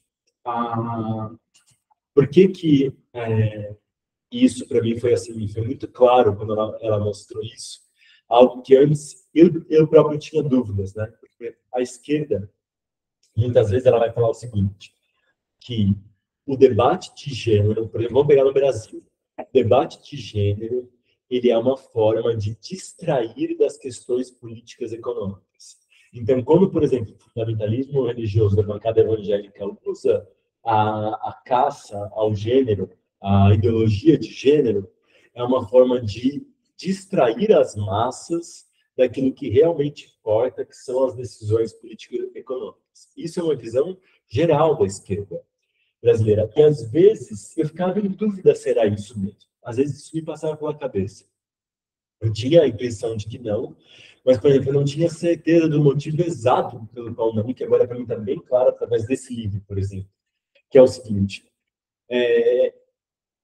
eles estão defendendo tanto assim a criança, essa ideia da defesa da criança, por isso que o que é usado sempre é uma maneira de piroca, é sempre o kit gay, é sempre essa ideia, esse pânico social em torno do banheiro, criado em torno da escola, não pode usar a palavra gênero e por aí vai, é porque eles sabem, ainda que intuitivamente, que o questionamento de gênero é a base para o questionamento da sociedade capitalista. Então, não é... E isso que é genial daqui, né, assim, porque isso une... Assim, grande parte da esquerda diz que os feminismos são enfraquecedores do movimento. A gente vai ouvir isso muito, não é? As pautas, essas pautas feministas, queer, essas pautas do movimento negro, identitárias, elas estão destruindo a esquerda, porque a gente não está mais fazendo a luta que era a luta que deveria ser feita, que é a luta de classes, né? O que a Butler está mostrando aqui é que, assim, não, estamos todos juntos. A luta de classes é uma luta de gênero. E por isso que os nossos opositores, não é à toa que os nossos opositores, eles querem nos impedir das questões de gênero, não é uma distração, não é assim, é central. No momento em que a gente puder, na escola, oferecer para as crianças uma possibilidade de identificação, de reconhecimento, que não passe pelo complexo de Édipo, porque o complexo de Édipo é generificador e heterossexualizante, esse complexo de Édipo. Tanto que em outros textos, mais lá para o final, ela vai falar, a gente poderia mudar o complexo de Édipo, né, para que ele não fosse assim. Então, por exemplo,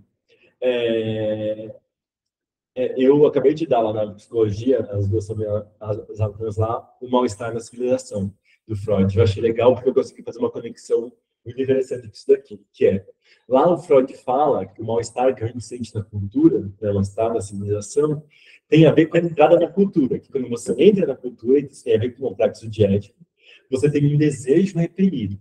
E é esse desejo reprimido que, às vezes, ele produz culpa antes mesmo de você pensar em realizar, né? Então, a gente está o tempo todo se sentindo mal, porque a gente queria coisas que a cultura não vai nos dar, e isso gera uma agressividade em relação à cultura, né? E isso, a base disso, no limite, que não vai me dar é a relação incestuosa, né? Então, por isso tem a ver com o complexo de Édipo.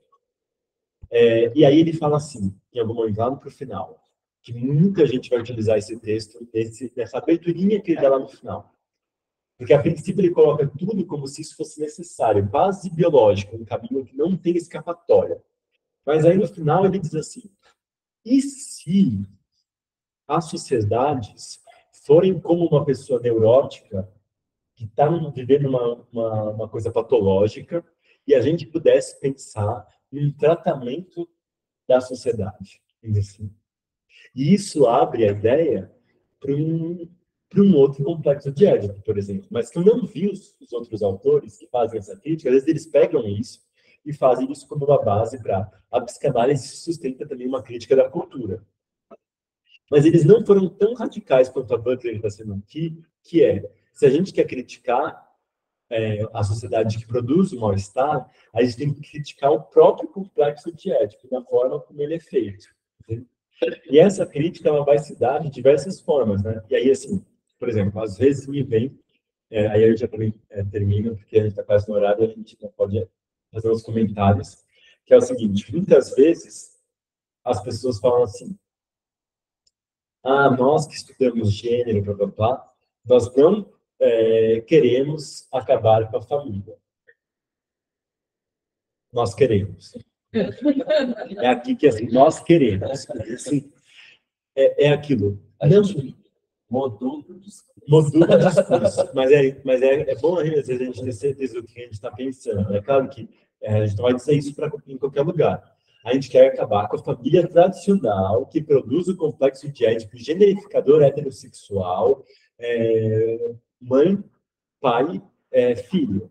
Assim, o que a gente quer é uma família expandida, assim, onde todas as outras pessoas à tua volta possam ser consideradas. Isso é a realização última da ideia da Revolução Francesa, por exemplo. Porque a Revolução Francesa não é liberdade, igualdade e fraternidade. Só que muitas vezes o fraternidade fica esquecido, né? Para mim, o fraternidade ele foi fora cruído, para usar o termo aqui. E assim, quando a gente está discutindo democracia, por exemplo, a gente geralmente está discutindo só igualdade e liberdade, né? Só que não é à toa. Isso me ligou tantos. Tipo assim, que eu sempre achei estranho essa fraternidade lá. Assim, como assim? Eu não entendi o papel da fraternidade. E agora, para mim, é claríssimo. Que não vai adiantar ter liberdade e não vai adiantar ter igualdade enquanto não tiver a fraternidade. E para ter a fraternidade real, precisamos acabar com a família tradicional. Porque enquanto houver família tradicional, o seu irmão é só a sua família. O outro não é seu irmão.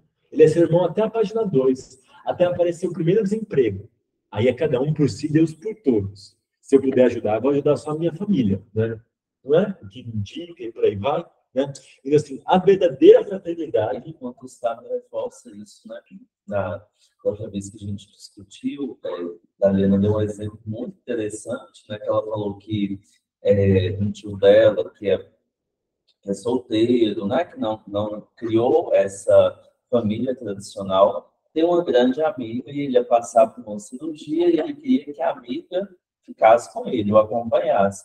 E que a família, né, a mãe, as tias dela, eu acho, a família discutia que não, qual delas teria que ficar com ele, né? Se ele já tinha falado que a amiga ficasse com ele.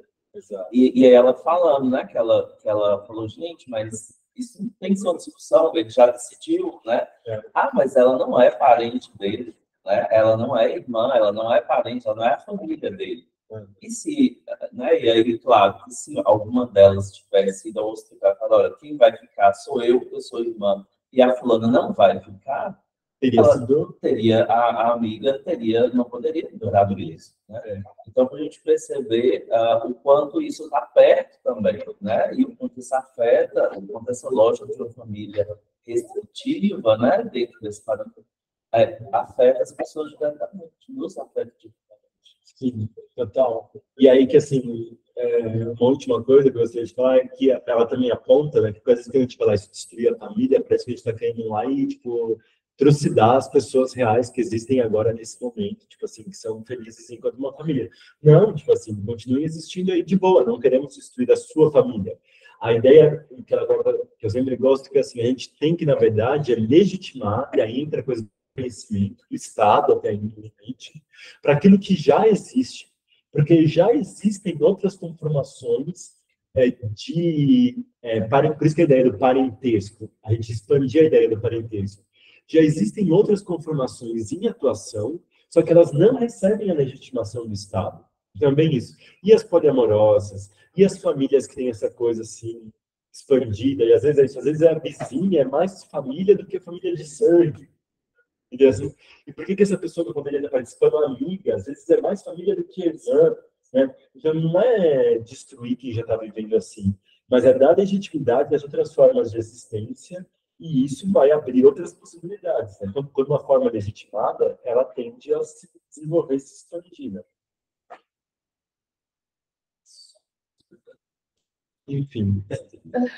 Alguém quer fazer algum comentário a mais? Não, só achei engraçado que me parece, por essa análise que você fez, assim, da esquerda e direita, parece que a direita já entendeu algo que a gente não entendeu.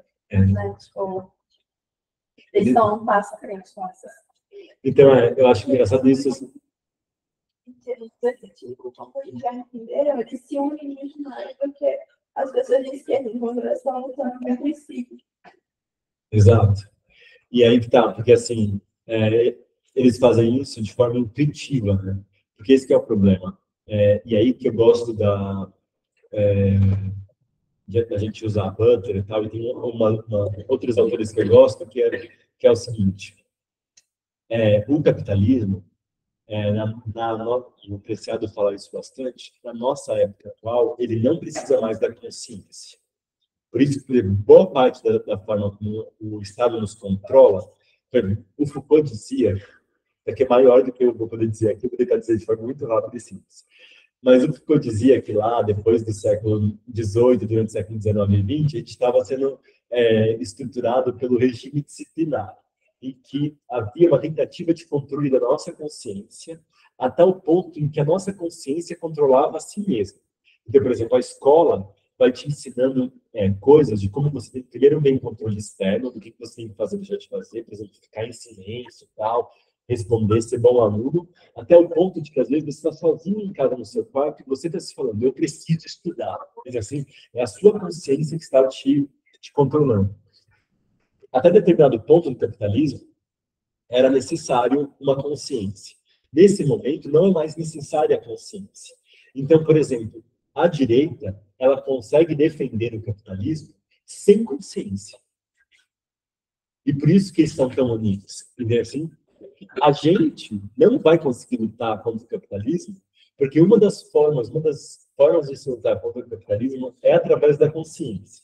E no momento que a gente desenvolve uma consciência, a gente cria uma diferenciação. Porque a consciência é uma separação desse todo, né? E aí, que para isso, a gente precisa de uma comunicação subjetiva. Então, é a gente que precisa da democracia. Porque a democracia é deixada na mão da direita, digamos assim, ela vai reproduzir aquilo que o capitalismo quer, né? Tipo, é fácil, né? Bem isso. Eles não precisam saber que a base está no complexo de ético, eles simplesmente fazem isso intuitivamente, sem consciência. Foda. Enfim, então é isso, pessoal. Acho que a gente pode encerrar por hoje, né? Que já é 7 horas. E aquilo, a gente vai estar aqui daqui a 15 dias. Então, se tiver alguma coisa que ficou assim com vontade de falar e não conseguiu falar agora, anota e traz na semana que vem. A gente pode começar, talvez, por isso, né? Porque eu acho que tem algumas coisas desses textos também que eu não consigo falar agora, talvez eu traga lá nesse último encontro. E desejar a vocês aí uma boa leitura, quem conseguir ler agora, né? O texto, e quem não conseguir é aquilo, não precisa também ficar desesperado, eu não consegui ler o texto, não vou vir, né? Vem, e aí, bem, isso, a gente está discutindo aqui, e no momento que vocês forem conseguir ler, né? Pode ser daqui a um ano, às vezes, ou mais, né? Vocês já têm pelo menos uma introdução da discussão, conseguem articular isso melhor ali, sozinhos com os textos. Tá bom? Vamos fazer, a gente pode fazer um registro. Vamos fazer um registro?